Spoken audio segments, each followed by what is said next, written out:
ये कहानी केवल काल्पनिक है। हम किसी की भावना को ठेस नहीं पहुंचाना चाहते। ये वीडियो मनोरंजन के लिए है।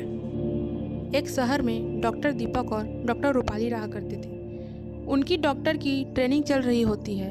तभी वहाँ के बड़े डॉक्टर करण उन्हें आकर बोलते हैं, तुम दोनों को आगे की ट्रेनिंग के लिए चीन जाना होगा।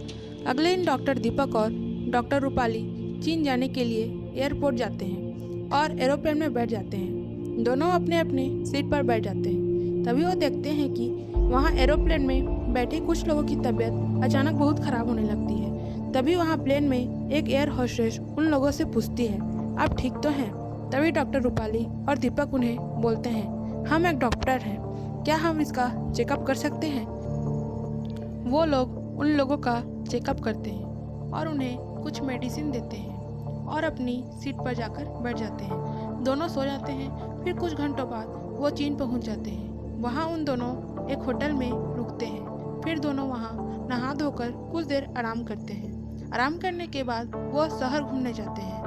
वहाँ उन्हें भारत के एक डॉक्टर विशाल मिलते हैं, जो उन्हें वहाँ रहने, खाने और पहनने ओढ़ने का इंतजाम करते हैं। फिर वो लोग डॉक्टर विशाल के घर जाते हैं और वहाँ से खाना खाकर आ जाते हैं। वो लोग सिटी ऑफ रिसर्च सेंटर में जाते हैं। वहाँ उन्हें डॉक्टर सुजो मिलती है, जो वहाँ की इंचार्ज होती है। वो वहाँ उन लोगों को देखती है और फिर उनसे पूछती है कि आप लोग यहाँ क्या कर रहे हैं। वो लोग बताते हैं कि हम भारत से आए हैं यहाँ रिसर्च और ट्रेनिंग करने के लिए।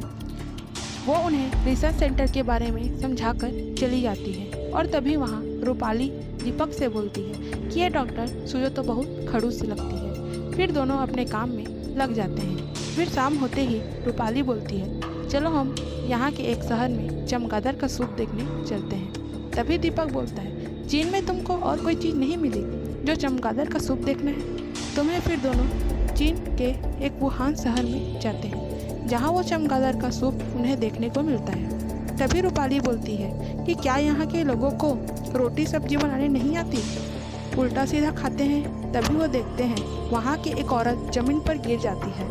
उसकी तबीयत अचानक बहुत ख़राब हो जाती है। उसकी बच्ची उसके पास खड़े होकर रोने लगती है।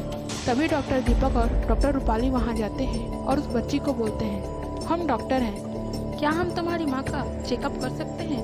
वह उसका चेकअप करते हैं और एम्बुलेंस बुलाते हैं। फिर दोनों अपने होटल वापस लौट जाते हैं और सो जाते हैं। सुबह होते ही वो लोग सिटी ऑफ रिसर्च सेंटर पहुँच जाते हैं, जहाँ वो देखते हैं कि वहाँ बहुत सारे लोग बीमार पड़े हैं और एक आदमी ज़ोर ज़ोर से चिल्ला रहा होता है कि आप लोग इन लोगों की मदद क्यों नहीं करते? लेकिन वहाँ के कुछ डॉक्टर उस आदमी को भगा देते हैं। वो ये सब देखकर उन लोगों को थोड़ा अजीब लगता है। तभी वहाँ डॉक्टर सुजो आ जाती है और उन्हें बोलती है, तुम लोगों को यहाँ क्या कर रहे हो? जाओ अपना काम करो। वो लोग वहाँ से चले जाते हैं और तभी रिसर्च सेंटर में रिसर्च करते करते रूपाली बोलती है, दीपक मुझे तो यहाँ कुछ गड़बड़ लग रही है। तभी उन्हें वहाँ कुछ गिरने की आवाज़ आती है। वो लोग जाते हैं और कुछ नहीं दिखता। तभी उन्हें एक कमरे से आवाज़ आती है, जहाँ डॉक्टर सुजो डॉक्टरों से बात करती हुई रहती है। वह उन्हें बीमारियों को छुपाने के लिए बोलती रहती है। तभी उन्हें कुछ कदमों की आवाज़ आती है और वो छुप जाते हैं और देखते हैं कि जो आदमी जोर जोर से चिल्ला रहा होता है वो वहाँ आता है और दीपक उसे पकड़ लेता है और पूछता है, तुम कौन हो? तुम भी इनके साथ मिले हुए हो? तभी वो बोलता है, मुझे छोड़ो, मेरा नाम जोसेफ है, मैं एक रिपोर्टर हूँ। और वह बोलता है कि यहाँ के एक डॉक्टर थे, डॉक्टर ली, जो इस बीमारी के बारे में जानते थे, लेकिन उन्हें भी ये लोग पता नहीं कहाँ गायब कर दिए हैं। फिर वो लोग वहाँ से निकलकर डॉक्टर विशाल के पास आते हैं। डॉक्टर विशाल बोलता है, तुम दोनों मास्क लगा लो और यहाँ के किसी भी आदमी को छूना मत। ये बताते ही रहते हैं कि वहाँ के चीन के कुछ सैनिक उसके घर पे आ जाते हैं और उन्हें चारों तरफ से घेर लेते हैं। दीपक, रूपाली और वो रिपोर्टर वहाँ से भाग निकलते हैं, लेकिन डॉक्टर विशाल को वो लोग पकड़ कर ले जाते हैं। तीनों भागते भागते वुहान पहुँच जाते हैं। वो देखते हैं कि शहर में दंगा फसाद हो रहा है, कहीं आग लगी है तो कहीं मारपीट। वो लोग वहाँ से भाग जाते हैं और उस रिपोर्टर के घर चले जाते हैं। वहाँ कुछ देर आराम करने के बाद वो लोग रिसर्च सेंटर जाने के लिए निकलते हैं। वो पीछे के दरवाजे से वहाँ पहुँच जाते हैं। वो वहाँ के लैब में पहुँच जाते हैं। वो देखते हैं कि बड़े बड़े शीशों में चमगादड़ रखे होते हैं और उन पर रिसर्च हो रही है। तभी दीपक और रूपाली को किसी के आने की आवाज़ आती है। वो वहाँ रखे डॉक्टर के ड्रेस को और मास्क को पहन लेते हैं ताकि उन्हें कोई पहचान ना सके।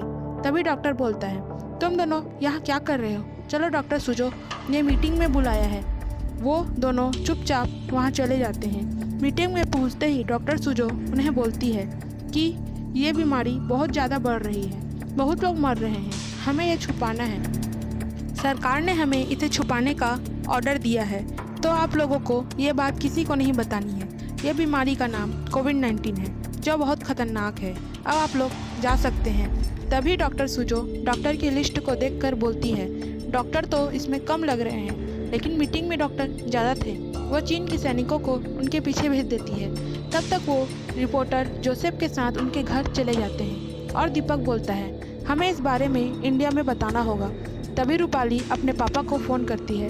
उसके पापा मुंबई के सीएम रहते हैं। उसके पापा इस बात को पूरे देश में फैला देते हैं। दीपक रूपाली वहाँ से निकलने के लिए एयरपोर्ट पहुँचते हैं, लेकिन वहाँ भी डॉक्टर सुजो आ जाती है और वो दोनों छुपते हुए वहाँ से निकल जाते हैं और इंडिया आ जाते हैं। इंडिया में एयरपोर्ट में कोरोना की जांच होने पर दीपक की रिपोर्ट पॉजिटिव आ जाती है और उसे 14 दिन क्वारंटाइन रहना पड़ता है।